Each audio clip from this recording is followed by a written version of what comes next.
Friends, welcome two माय YouTube channel. तो friends, Ram pro name शो में आप सबका स्वागत है।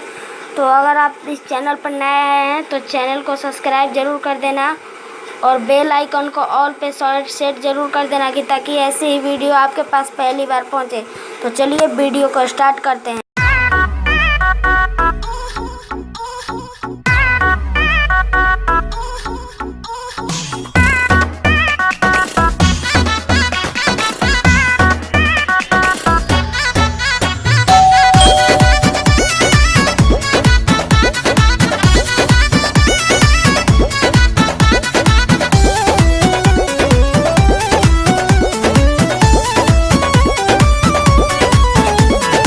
साझे से नाच देखे गईला बारात में, भइल बड़ा है हर अपन में हर छोड़ी रात में। हाँ हाँ, साझे से नाच देखे गईला बारात में, भइल बड़ा है हर अपन में हर छोड़ी रात में। ओनिए कदेला भोर हरिया हो, भोर हरिया हो, कदोनी देख के तू आइला का कइला, मीठा मीठा बाते कमरिया हो। कदोनी देख के तू आइला का कइला, मीठा मीठा बाते कमरिया हो।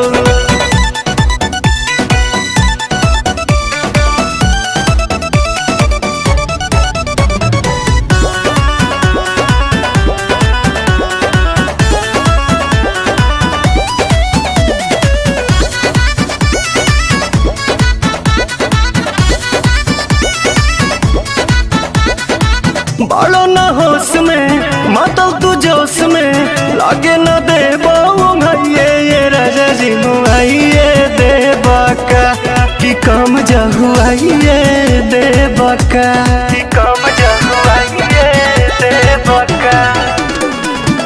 बालो न होश में मातल तू जोश में, लागे न दे भैये ये राजा जी मुआइए दे बाका, तू काम जहुआइए दे बाका।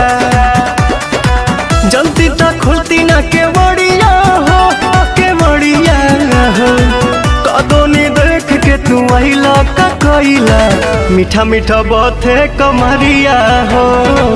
कदोनी देख के तू आइला का कइला, मीठा मीठा बाते कमरिया हो, कमरिया हो,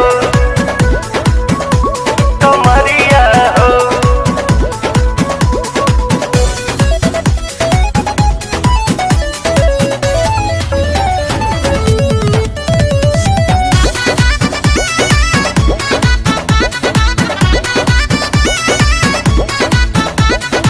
रोजे अयाज में अंतर मिजाज में, धैलो न दम तनिका सा ये पवन कवन आशा चढ़ल बा, कि काहे तोहर मन बढ़ल बा, कि काहे तोहर मन बढ़ल बा। रोजे अयाज में अंतर मिजाज में, धैलो न दम तनिका सा ये पवन कवन आशा चढ़ल बा, कि काहे तोहर मनवा बढ़ल बा।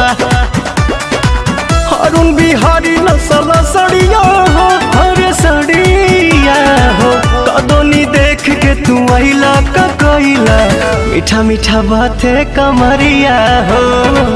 कदोनी देख के तू आइला का कइला, राजा बाते कमरिया हो।